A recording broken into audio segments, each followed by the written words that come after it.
So let's talk about credit cards. This isn't going to be a video about which cards have the best rewards. This isn't going to be a video about how you shouldn't have a credit card. This isn't going to be a video about why you should have a credit card.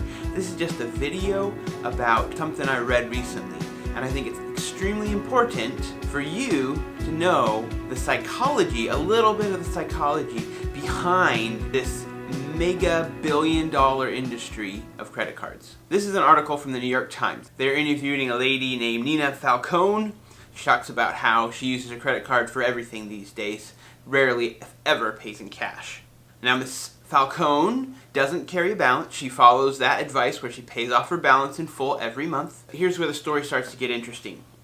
She admits there are probably some downsides to the ease of purchasing. Time magazines piled up around her apartment and gathered dust after she bought a subscription simply because it came with an offer for extra points. She says, quote, "I haven't paid for a trip on Southwest Airlines for years."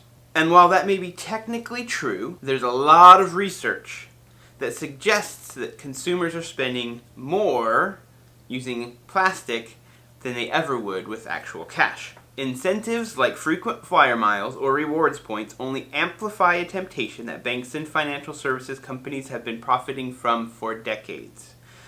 When you vary the payment method, now listen to this, when you vary the payment method, people are willing to pay more. Now listen to this study.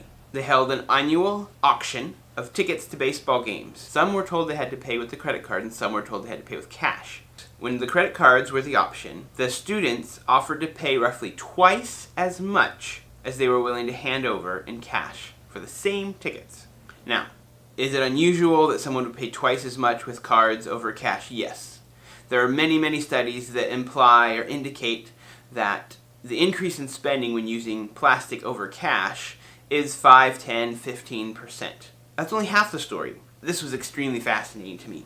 Scientists have also found that consumers have been conditioned by even the sight of credit card logos to want to spend more. They also went to some restaurants where they actually used real-life customers who had no idea what was going on.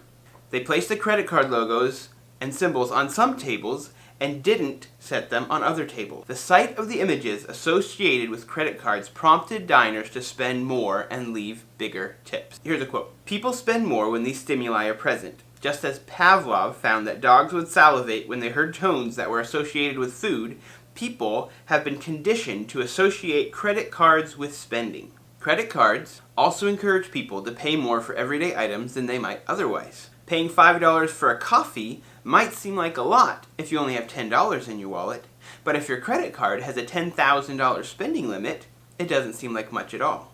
Okay, so what were they talking about? They were talking about the psychology of credit cards. Credit card companies have been spending hundreds of millions of dollars in advertising for decades. Every year, they spend hundreds and hundreds of millions of dollars advertising to you and to me, trying to get people to use their credit cards. Just this morning, I got a credit card offer in the mail. I probably get 2 or 3 every week, and I don't even own a credit card. But we have become so conditioned to using those credit cards and working for those rewards and those points that we have totally been tricked, I think, to use these credit cards. People spend more with plastic. People spend more when they're not spending cash. That has been proven study after study after study. There was one that happened at McDonald's. It was one of kind of the landmark studies. They found that those who spend with a credit card are spending $7 on an average order. Those spending cash are spending $4.50 on an average order. Now, did you catch that story about the restaurant? They didn't measure whether people used credit cards or not to pay for their food. What they were measuring was whether a credit card logo was on their table.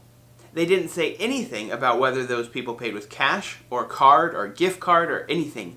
But they did say that the customers spent more if a credit card logo was on their table. We are so conditioned to associate credit cards with spending that you'll spend more if you see the credit card logo there. That is amazing to me. That is totally fascinating to me. And I think you should think about that. Next time you sit down and try to decide which credit card to get, the one with more airline miles or the one with a higher cashback percentage, I want you to think about this study. So before you complain about how you love your credit card rewards and you pay your balance off in full every month, fine, great. That's not what I'm talking about.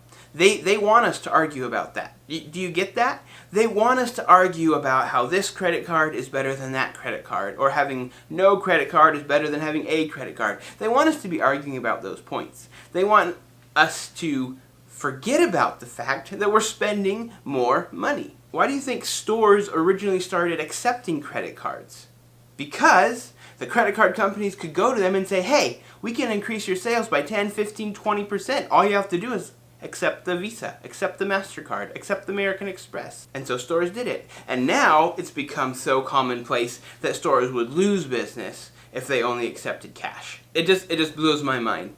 People will spend more if they see a credit card logo. Think about that next time you pull out that plastic to pay for your meal. Until next time.